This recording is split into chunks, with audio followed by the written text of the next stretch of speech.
tic-tac, a coisa vai ficar feia para o Sérgio Moro. No último vídeo eu mostrei como o líder do governo Bolsonaro falou que a prioridade agora é ir para cima do pessoal da Lava Jato e não deixar esses crimes do Sérgio Moro e do Dallagnol ficarem impunes. Lembra disso? Pois bem, agora estão vazando mais conversas entre os procuradores da Lava Jato e entre eles e o juiz Sérgio Moro. E é uma mais bomba que a outra.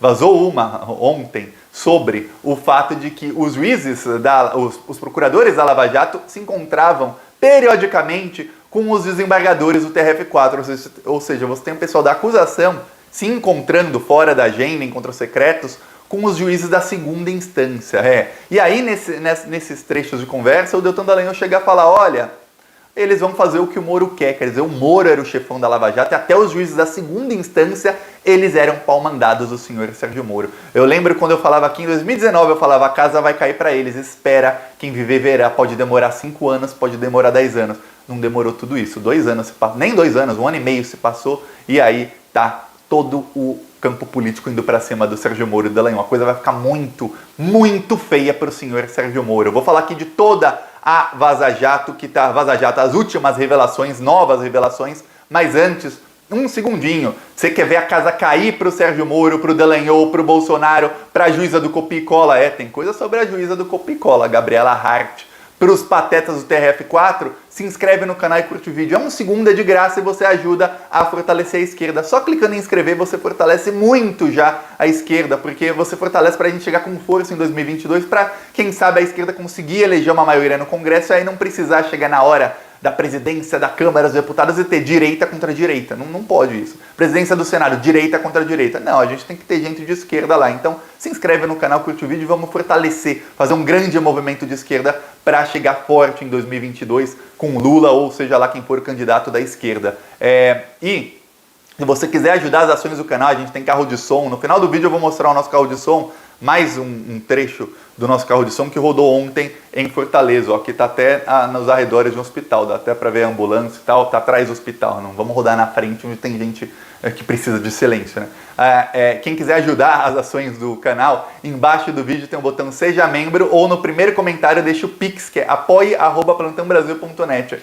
Ou também no primeiro comentário tem o PicPay, Apoie-se e conta bancária para quem quiser ajudar as ações do canal para a gente fazer uma oposição forte ao bolsonarismo e também ao lavajatismo. E se você era Lula livre, também se inscreve no canal, que aqui a gente lutou muito. Mas agora vamos falar sobre as novas revelações de ontem e hoje, não é coisa das 50 páginas que o Lewandowski colocou acesso, não. São coisas novas. Olha só, uma das revelações, eu vou ler aqui, inclusive, o que vazou, foi sobre os ministros do TRF4 com a Gabriela Hart.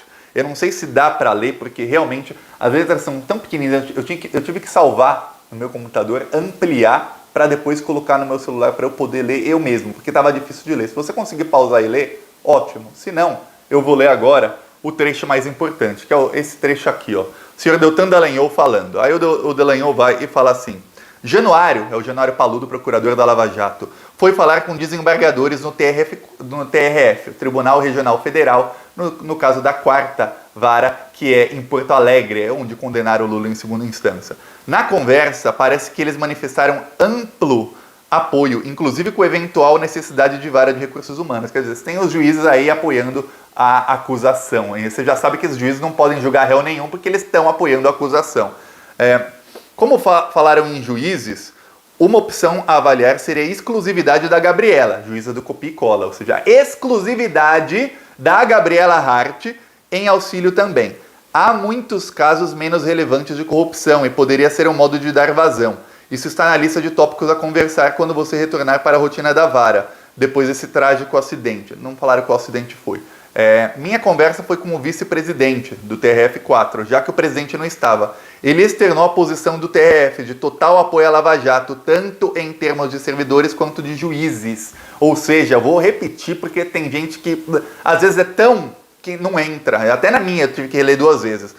Ele externou a posição do TRF4 de total apoio à Lava Jato, tanto em termos de servidores quanto de juízes. Ou seja, eles estão apoiando, os juízes do TRF4 estão apoiando a Lava Jato. Quer dizer, você já sabe que esses 3 patetas, qualquer um da Lava Jato, não falo só do Lula, qualquer um que eles tenham julgado, eles são suspeitos para julgar, porque eles estavam do lado da acusação. E isso é claríssimo. Eu falo mais sobre isso e de outros vazamentos que tem, que dá para conectar com esse, dá para ligar os pontinhos direitinho. Aí ele fala, falei que se ficássemos apenas com uma parte, um só juiz não daria conta. Eles apenas dependem do que o Moro quer. O Moro era o chefão, até os 3 patetas do TRF4, eles obedeciam o Moro. Inclusive o Gebran, muita gente não sabe, ele era juiz lá em Maringá, amigão do Sérgio Moro. Ele foi escolhido a dedo, era assim, Gebran aqui no TRF4, junto com o Paulsen, com o Thompson Flores, aí depois saiu um deles, entrou o Vitor Laus. Inclusive o Vitor Laus é sobre ele que é o próximo vazamento que foi hoje. Qual foi o vazamento? O vazamento que mostra que o pessoal da Lava Jato queria usar a imprensa para pressionar o Vitor Laus a fazer uma atitude num processo do Léo Pinheiro. O Léo Pinheiro, para quem não sabe, ele é o presidente da OAS, foi ele quem delatou o Lula está preso por causa da delação do Léo Pinheiro, e eles queriam pressionar o Léo Pinheiro a delatar o Lula, então eles queriam usar a imprensa para isso. Eu vou dar os detalhes aqui, vamos lá? Vamos lá no Léo Pinheiro? Isso aconteceu o seguinte, em 2015, o Léo Pinheiro, eu abri aqui uma parte que eu vou mostrar, o Léo Pinheiro foi condenado pelo Sérgio Moro por corrupção, lavagem de dinheiro, blá blá blá, tá. Aí, em 2016, ele começou a ser julgado no TRF4. Aí os 3 patetas estavam julgando o Léo Pinheiro, e aí um dos desembargadores, o Vitor Laus, pediu vista. Pediu vista, você deve se lembrar, no STF, é quando um dos juízes falou, eu não estou muito inteirado desse caso, eu preciso de um tempo a mais para julgar. Tá, ele pediu vista e o processo ficou travado. Saíram notícias na mídia naquela época que isso era bom, porque a Lava Jato ainda estava negociando termos da delação premiada com o Léo Pinheiro. Então era bom que parasse um pouquinho o processo e não corresse muito rápido. Tá, procuradores estavam felizes, tal, até que chegou nesse dia aqui, ó. Leia bem essa matéria da Folha. Delação de sócio da OAS trava após ele inocentar Lula. Dá para ver a data aí? 1/6 de 2016? Dá para ler? Dá para ler a data, né? Pois bem, no dia 1º de junho, acabou o sonho da Lava Jato de ter alguém delatando o Lula. Ele inocentou o Lula. E não era a primeira vez, já era a 2ª ou 3ª vez que ele inocentava o Lula. Aí ferrou. Aí o pessoal da Lava Jato ficou naquela, peraí, não vai ter delação do Léo Pinheiro, não vamos pegar o Lula. Ferrou. Sem Lula não dá. Eles queriam o Lula. Aí foi passando o tempo, e aí o pessoal da Lava Jato começou a ficar desesperado. Até que o senhor Deltan Dallagnol chega no chat e fala com algumas procuradoras, e as procuradoras dizem, a gente tem que fazer com que esse processo do Léo Pinheiro na 2ª instância ande, para que ele seja pressionado a delatar. Aí eles, caramba, será que vai dar? Será que não vai dar? Aí o Sérgio Moro vai lá e prende o Léo Pinheiro por obstrução de justiça. Aí o Léo Pinheiro estava preso, porque o cara solto não vai delatar, mas o cara preso delata até a mãe. O cara bilionário, a gente não está falando de um cara qualquer preso, está falando de um cara bilionário, um cara acostumado a andar de iate, a sair, a comer tudo do bom, do melhor, restaurante 5 estrelas, tudo que você imaginar da vida boa é o que o Léo Pinheiro tinha. Aí de repente ele está preso lá em Curitiba e sofrendo tortura psicológica de que ele vai ficar 26 anos preso. Imagina o problemão que estava o Léo Pinheiro. E o pior, o processo dele na 2ª instância paralisado, mas o fato do processo na 2ª instância estar paralisado era bom, porque se ele não for condenado, não dava para o Moro mantê-lo muito tempo preso, alguns meses e tal, ele ia acabar sendo solto. Tá, o que acontece é o seguinte, o Dallagnol, em determinado momento, fala no chat, gente, a gente tem que fazer com que esse pedido de vistas seja jogado para fora e o Vitor Laus finalmente julgue, destrave esse processo. Ele tem que destravar o processo. Como é que a gente faz isso? Tentaram no TRF conversar com eles, não conseguiram. Aí tentaram contato com os ministros, aí descobriram que os 2 outros ministros do TRF4, o Gebran e o Paulsen, eles ficaram assim chocados com o fato de que o Vitor Laus pediu vistas. E que eles falaram mais ou menos assim, esses 2 são do nosso lado, o Vitor Laus não tá. Aí o Deltan falou, olha, seria a hora talvez a gente falar com os abutres da imprensa, eles chamam de abutres,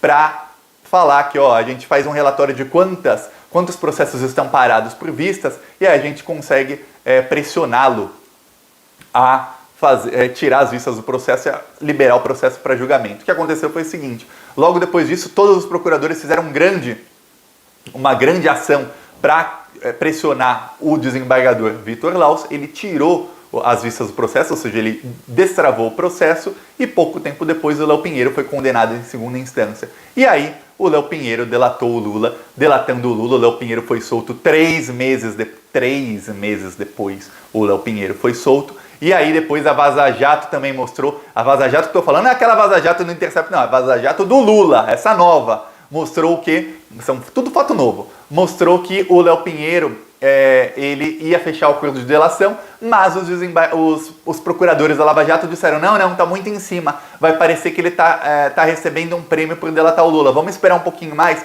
E aí esperaram mais de um ano, só em 2019 é que homologaram o acordo de delação premiada dele no comecinho de 2019. E aí ele foi solto e está hoje aproveitando todo o dinheiro que ele ajudou a roubar do povo brasileiro, o senhor Léo Pinheiro. É isso que aconteceu. Ou se é que ajudou mesmo a roubar, porque do jeito que a Lava Jato está falando, não dá nem para saber quem é culpado e quem não é, porque eles, como a gente vê, a lei para eles não valia nada. Eles cometiam crimes para investigar e para julgar as pessoas. Era tudo um grande conluio. Outra coisa que saiu hoje é o quê? Eu vou mostrar um trecho aqui, se eu conseguir achar exatamente o trecho. Saiu o Twitter da Mônica Bergamo, ela colocou exatamente a frase. Foi no dia em que fizeram a condução coercitiva do Lula. Olha só o que falou o senhor Januário Paludo. Dá para ler aí o que ele falou? Ele falou sobre o sítio. Sem dúvida, o sítio é do Lula, porque as roupas de mulher eram bregas, decoração horrorosa. Muitos, para quem quiser ler aí, mas eu vou ler aqui, que não dá para eu ler ao contrário, né? Muitos tipos de aguardente, vinhos de boa qualidade, mas mal conservados. Achei o sítio deprimente. Eu sou o senhor Januário Paludo, de que de vinho caro o senhor Januário Paludo deve entender muito, porque o Januário Paludo, aí não sou eu, já citei isso aqui há alguns minutos, quem diz era no WhatsApp do doleiro dos oleiros do senhor Dário Messer, tem uma mensagem que ele dizia para a namorada dele em que ele pagava $50 mil por mês para esse tal de Januário Paludo defendê-lo. Januário Paludo era um dos investigadores e o Dário Messer, ele era blindado pelos procuradores da Lava Jato, blindado, eles não iam atrás dele. E o Paludo ganhava $50 mil por mês. Então, de vinho caro, o senhor Januário Paludo deve saber absolutamente tudo de decoração, de roupas que não são brega, deve saber tudo. Se bem que o Januário Paludo, se eu mostrar aqui uma foto dele de coisa brega ou não, ele não é o que mais entende aqui não, ó, Januário Paludo. Para quem não sabe a cara dele, a gente tem que mostrar aqui muito bem a cara desses bandidos da Lava Jato. Aí o que acontece é o seguinte, externa completamente, aqui está o Dallagnol e o Januário Paludo, ó, ele que entende tudo sobre moda.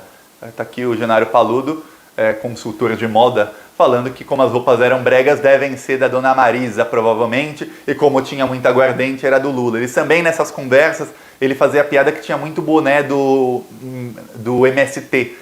Tinham vários bonés ali do MST, do Movimento dos Sem Terras, fiquei até com medo de pegar um boné ali, deu vontade de eu ir nos pedalinhos, pedalar um pouco.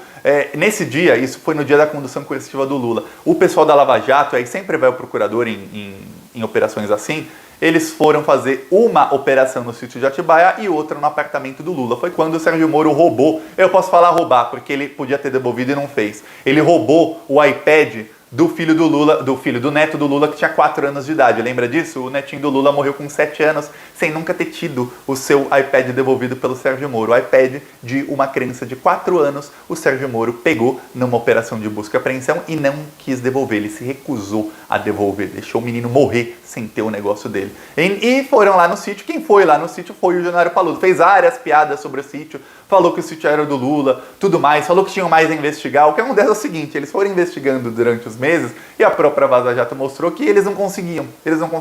O Deltan Dallagnol, em determinado momento, chegou a quebrar sigilos dos seguranças do Lula, sigilo fiscal bancário, chegou a quebrar ilegalmente. Ele pediu para um amigo na Receita Federal quebrar sigilo fiscal e bancário dos seguranças do Lula, de todo mundo envolvido, e ele não achou uma prova que ligava de fato o Lula ao sítio. Então, por conta disso, isso foi em 2016, por conta disso, passados os meses, eles precisaram o quê? E aí o vazamento anterior que eu mostrei do Léo Pinheiro se conecta a isso. Precisavam do Léo Pinheiro de uma pessoa que ligasse alguma coisa do Lula, ou sem ser do Lula, à corrupção na Petrobras para poder condenar o Lula. O Léo Pinheiro, quando ele falou, o apartamento, que ele dizia que o apartamento ele queria agradar o Lula, mas que não era em troca de nada, eu só quero agradar para ter a simpatia dele. Depois ele falou, não, era em troca de... não sabia dizer em troca do quê. Mas como ele falou que era em troca de alguma coisa, aí estava configurada a corrupção, que é pelo que o Sérgio Moro condenou o Lula. Mas como não sabia em troca de quê, foram atos indeterminados que não existe na lei brasileira. É isso tudo que aconteceu, o golpe da Lava Jato. Aí, com a delação do Léo Pinheiro finalmente acertada depois de vários meses em que ele delatou Lula, deu para eles ligar esses dois pontos, Petrobras-Lula, mesmo sendo um triplex que não era dele, e aí conseguiram ligar o sítio também. Por isso que a juíza do Copicola copiou e colou tantos trechos da sentença, que ela tinha que usar a delação do Léo Pinheiro do triplex para ligar o sítio também, para ligar essas duas coisas que não eram do Lula, do sítio do amigo do Lula, para ligar essas duas coisas ao Lula. A mesma coisa, eu tenho vários amigos em vários locais, eu vou na casa de um amigo todo dia, vou lá toda hora, quer dizer que a casa do meu amigo é minha? Pô, coitado dos meus amigos, eu vou falar, oba, tô cheio de casa agora, tenho um patrimônio milionário. Não existe. Não existe isso. O Lula ia na casa do amigo dele, o Bittar, algumas vezes por ano, não era nem toda semana, algumas vezes por ano, o Bittar ficava lá quase toda hora, e aí o Lula, falaram que o sítio era do Lula. Foi exatamente isso, agora a verdade está aparecendo e anota num caderninho, num papelzinho. Sérgio Moro vai acabar preso.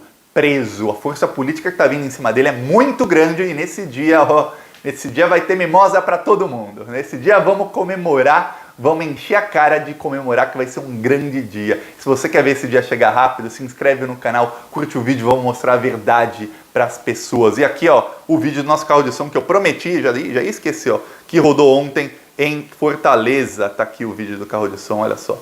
Peraí.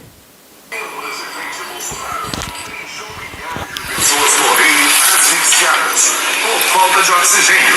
Dizemos da Venezuela. O governo Bolsonaro gastou milhões para estocar cloroquina, mas não se adiantou para comprar vacinas. E por isso, o Brasil está pagando o dobro do preço pela vacina importada da Índia. Presidente Bolsonaro, porque só no seu governo as empresas estrangeiras estão fechando as portas e saindo do país. Muitas empresas estão fechando e as indústrias estão com a produção praticamente parada. Bolsonaro prometeu emprego e entregou desemprego, porque só com o Bolsonaro presidente é que a inflação explodiu e os preços não param de subir. Estamos sem vacina, sem auxílio e sem oxigênio, mas temos inflação e desemprego altíssimo. Se o presidente Bolsonaro não pode fazer nada para ajudar o povo, por que não denuncia? Assista o plantão. Quem quiser ajudar, embaixo o botão Seja Membro, ou tem o nosso Pix, PicPay, apoie conta bancária no primeiro comentário. Falou!